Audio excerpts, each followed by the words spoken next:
تو دوستو السلام علیکم، کیسے؟ امید ہے کہ آپ سب خیریت سے ہوں گے۔ تو آج کے اس ویڈیو میں آپ کو اسٹوری لے کر کے آیا ہوں کہ اللہ تعالیٰ نے دنیا بنانے سے پہلے کیا کیا پیدا فرمایا۔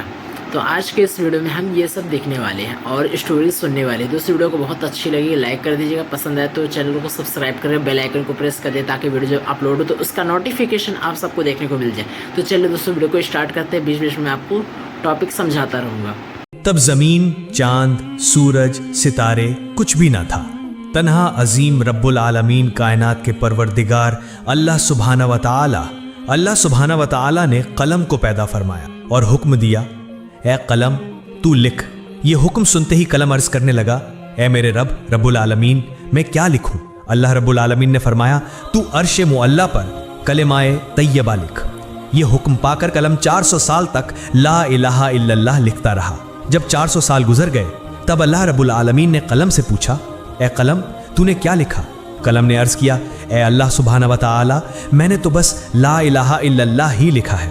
اللہ رب العالمین نے فرمایا، تو نے کلمہ کا آخری حصہ کیوں نہیں لکھا؟ قلم خوف سے کانپتے ہوئے عرض کرنے لگا، اے میرے رب تو پاک ہے، تو یکتا ہے، اللہ کے سوا کوئی معبود نہیں۔ اب اس نام کے بعد کون سا نام لکھوں؟ یہ میرا حوصلہ نہ ہوا اور نہ ہی مجھے معلوم تھا۔ تب اللہ رب العالمین نے فرمایا، اے قلم لا الہ الا اللہ کے بعد میرے خاص دوست، میرے محبوب محمد الرسول اللہ صلی اللہ علیہ وسلم کا نام لکھ، یعنی لکھ لا الہ الا اللہ محمد الرسول اللہ۔ یہ سنتے ہی قلم کئی سو سال تک یہ نام لکھتا رہا۔ پھر اللہ رب العالمین نے عرش معلی پر عظیم و شان ستمب پیدا فرمائے اور انہیں ساتوں زمین و آسمان کے اندر گاڑ دیا۔ مفسرین نے ذکر کیا ہے کہ ایک ستمب سے دوسرے ستمب کا فاصلہ 700 سال کی مسافت کے برابر ہے۔ پھر اللہ سبحانہ و تعالی نے عرش پیدا فرمایا اور اس عرش کو اٹھانے کے لیے کچھ لمحوں میں 4 فرشتے پیدا فرمائے اور ان سے فرمایا، اے میرے فرشتوں تم عرش کو اٹھاؤ۔ یہ حکم سنتے ہی چاروں فرشتے عرش اٹھانے کو تیار ہوئے، لیکن وہ اسے اٹھا نہ سکے۔ تب اللہ سبحانہ و تعالی نے فرشتوں کو ایک دعا سکھائی، سبحان اللہ والحمدللہ ولا الہ الا اللہ واللہ اکبر۔ جب فرشتوں نے یہ دعا پڑھی تو وہ عرش اٹھانے کے قابل ہو گئے اور اسی وقت اللہ رب العالمین کی قدرت سے بے شمار فرشتے پیدا ہوئے اور سب اللہ سبحانہ و تعالیٰ کی حمد و ثنا کرنے لگے۔ پھر اللہ رب العالمین نے اپنی عظیم قدرت سے ماؤں ارض تیار فرمایا اور وہاں سرخ یاقوت سے لوح محفوظ پیدا فرمایا اور اسے عرش کے نیچے رکھ دیا۔ پھر اللہ سبحانہ و تعالیٰ نے قلم کو حکم دیا، اے قلم اس عظیم الشان تخلیق، علم اور قیامت تک پیش آنے والے تمام واقعات کو لوح محفوظ میں لکھ دے۔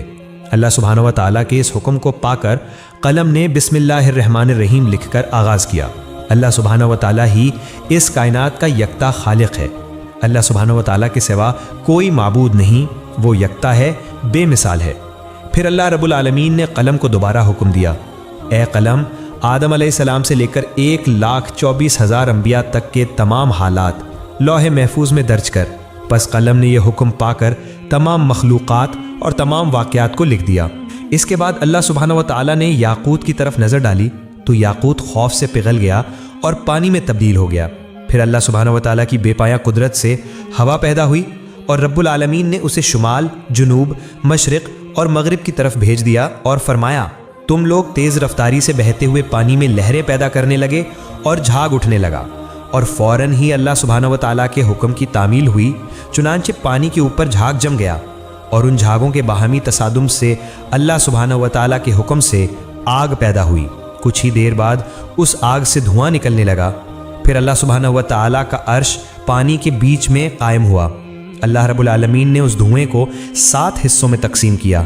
اس کے پہلے حصے سے پانی، دوسرے حصے سے تانبا، تیسرے حصے سے لوہا، چوتھے حصے سے چاندی، 5ویں حصے سے سونا، 6ٹھے حصے سے موارد یعنی موتی اور 7ویں حصے سے یاقوت پیدا فرمایا۔ اس کے بعد عظیم اللہ سبحانہ و تعالیٰ نے اپنی قدرت سے پانی سے پہلا آسمان، تانبے سے دوسرا آسمان، لوہے سے تیسرا آسمان، چاندی سے چوتھا آسمان، سونے سے 5واں آسمان، موارد سے 6ٹھا آسمان اور یاقوت سے 7واں آسمان بنایا۔ ایک آسمان سے دوسرے آسمان تک کا فاصلہ تقریباً 500 سال کی مسافت کے برابر ہے۔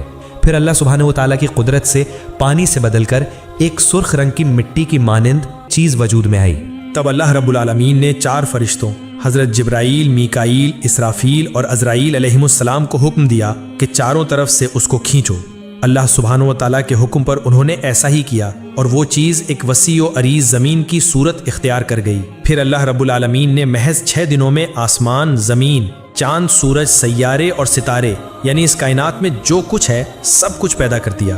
پھر 1000 سال بعد اللہ رب العالمین نے بے دھواں آگ پیدا کی اور اس سے جنات کو پیدا فرمایا۔ جنوں میں ایک نبی بھیجے گئے جن کا نام یوسف تھا۔ اللہ سبحانہ و تعالیٰ نے اس نبی کو شریعت کے احکام سکھائے اور انہیں دنیا میں بھیجا۔ اس طرح جنات کی زندگی چلنے لگی، لیکن بہت سالوں کے بعد جنات اللہ سبحانہ و تعالیٰ کے احکام بھول گئے اور سب کے سب گمراہ ہو کر گناہوں میں ڈوب گئے۔ تب وہی یوسف نامی جن سب سے کہنے لگے، اے جنوں کی جماعت، اللہ سبحانہ و تعالیٰ سے ڈرو، گناہوں سے باز آ جاؤ۔ کیا تم بھول گئے ہو اللہ سبحانہ و تعالیٰ یکتا ہے، اس کے سوا کوئی معبود نہیں؟ پس توبہ کرو اور سیدھے راستے پر واپس آ جاؤ اور اللہ سبحانہ و تعالیٰ کے احکام مانو۔ لیکن جنوں کی جماعت نے اس کی بات نہ مانی اور سب نے مل کر اسے قتل کر دیا۔ ادھر فرشتے کہنے لگے، اے اللہ سبحانہ و تعالیٰ، جنات کی جماعت دنیا میں گناہوں میں مبتلا ہو کر فساد برپا کر رہی ہے اور قتل کر رہی ہے۔ اللہ رب العالمین نہایت رحیم و کریم ہیں، اس کی رحمت بے پایا ہے۔ فرشتوں کی یہ بات سن کر اللہ سبحانہ و تعالیٰ نے جنوں کو ان کے گناہوں کی سزا نہ دی، بلکہ دوبارہ ایک اور پیغمبر بھیجا، لیکن وہ کامیاب نہ ہو سکے۔ صرف چند جن ہی ان کی ہدایت قبول کر کے سیدھے راستے پر آئے اور باقی سب گمراہ ہو گئے۔ یوں تقریباً 36,000 سال کے عرصے میں جنات نے بے شمار پیغمبروں کو قتل کر ڈالا۔ پھر اللہ رب العالمین نے فرشتوں سے فرمایا، جاؤ جو گناہوں میں مبتلا ہیں ان کو سزا دو۔ اللہ سبحانہ و تعالیٰ کے اس حکم کو پاتے ہی فرشتوں نے کروڑوں جنات کو سزا دی۔ صرف وہی مومن جن جو گنہگار جنوں کے خوف سے جنگلوں، پہاڑوں اور گفاؤں میں بیٹھ کر اللہ سبحانہ و تعالیٰ کی عبادت کرتے تھے، وہی فرشتوں کے ہاتھ سے بچ گئے۔ اس وقت فرشتوں نے دیکھا کہ ایک کم عمر حسین و جمیل جن تنہا کھڑا ہے۔ تو دوستو، آپ کو یہاں سے تو پتہ چل گیا ہوگا کہ دنیا بننے سے پہلے کیا کیا اللہ تعالیٰ نے مخلوق بنایا تھا اور کون کون سے فرشتوں کو پیدا فرمایا تھا۔ تو آپ کو یہ بھی پتہ ہوگا کہ جب جنوں کی دنیا بنی تھی تو جنوں میں بھی ایک نبی بھیجے گئے تھے، ان کا نام تھا یوسف۔ اور دوسری بات یہ ہے کہ جنوں کی دنیا میں ابلیس نامی جن تھا جو کہ بہت اچھا اور نیک تھا۔ فرشتوں نے اس کی معصومیت دیکھ کر کے اسے اپنے ساتھ اللہ تعالیٰ سے ان سے اجازت لے کر کے پہلے آسمان میں لے آئے تھے۔ تو ابلیس میں بھی ایک اچھی خاصیت تھی، جب یہ فرشتہ تھا، جب ایک یہ اچھا نیک تھا تو جو سن لے، یعنی قوت حافظہ والا شخص تھا کہ جو ایک بار یاد کر لے تو وہ زندگی میں کبھی نہیں بھولتا تھا۔ اس کی یہ 1000 سال تک عبادت کی۔ عبادت کرنے کے بعد فرشتے یہ دیکھ کر حیران ہو گئے کہ یہ مجھ سے بھی زیادہ اللہ کی عبادت کرتا ہے۔ تو فرشتے خوش ہو کر کے اسے دوسرے آسمان میں چھوڑ آتے ہیں۔ ابھی دوسرے آسمان کے جو مخلوق اور فرشتے ہوتے ہیں وہ بھی دیکھتے رہتے ہیں کہ یہ بندہ، یہ شخص، یہ ابلیس نامی جن جو ہے کتنا عبادت کرتا ہے۔ وہاں پر اس کا نام جو ہے، اس کا نام اجازیل تھا۔ اجازیل سے پھر عابد سے ولی، اس کے تمام نام ہر ایک آسمان میں 1000 سال عبادت کرنے پر ملا تھا، جو کہ ایک نامی تحفہ تھا۔ اور فرشتوں کی یہ فرشتوں میں سب سے بڑا سردار تھا۔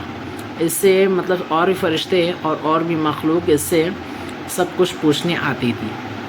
تو دوستو، آگے کا میں کیا بتاؤں، آپ کو بہت اچھا لگنے والا ہے کہ کیسے اتنا اچھا فرشتے سے شیطان بن گیا۔ تو کا نام ابلیس تھا۔ اسے دیکھ کر فرشتوں کے دلوں میں رحم پیدا ہوا۔ تب فرشتوں نے عرض کیا، اے ہمارے رب، اے معبود، یہ کمسن جن بالکل بے سہارا ہے، اس پر ہمیں بہت شفقت آ رہی ہے، کیا ہم اسے آسمان پر لا کر پرورش کریں؟ فرشتوں کی درخواست پر اللہ رب العالمین نے اجازت عطا فرمائی کہ اسے آسمان پر لے آؤ۔ ابلیس تیز حافظے والا تھا، جو ایک بار سنتا وہ ہمیشہ کے لیے یاد رکھتا۔ ادھر جو جنات زندہ بچے تھے ان کی نسل بڑھ کر پھر سے دنیا جنات سے بھر گئی۔ ادھر فرشتے ابلیس کو پہلے آسمان پر لے آئے۔ وہاں پہنچ کر فرشتوں نے اسے اللہ کی عبادت اور بندگی کے سبھی اصول اور ضوابط سکھائے۔ ابلیس نے بہت کم وقت میں یہ تعلیم حاصل کر لی اور پھر پورے 1000 سال پہلے آسمان پر اللہ کی عبادت کرتا رہا۔ ابلیس کی عبادت میں یکسوئی اور اخلاص دیکھ کر فرشتے حیران ہو گئے اور کہنے لگے، ہم تو صرف اللہ کی عبادت کے لیے پیدا کیے گئے ہیں، ہماری تعلیم و ریاضت سب کچھ عبادت ہی ہے، مگر کیا تعجب کی بات ہے کہ ابلیس نے ہم سے عبادت کے طریقے سیکھے اور اب وہ ایسی عبادت کر رہا ہے کہ اس کے مقابلے میں ہماری عبادت کچھ بھی نہیں۔ ہم نے تو اپنے درمیان کسی کو ایسی عبادت کرتے نہیں دیکھا. ایسا لگتا ہے کہ ابلیس سے ہمیں بہت کچھ سیکھنا ہے. فرشتے اس کی عبادت سے اتنے متاثر ہوئے کہ بڑے اہتمام کے ساتھ 1000 سال بعد اسے پہلے آسمان سے دوسرے آسمان پر لے گئے.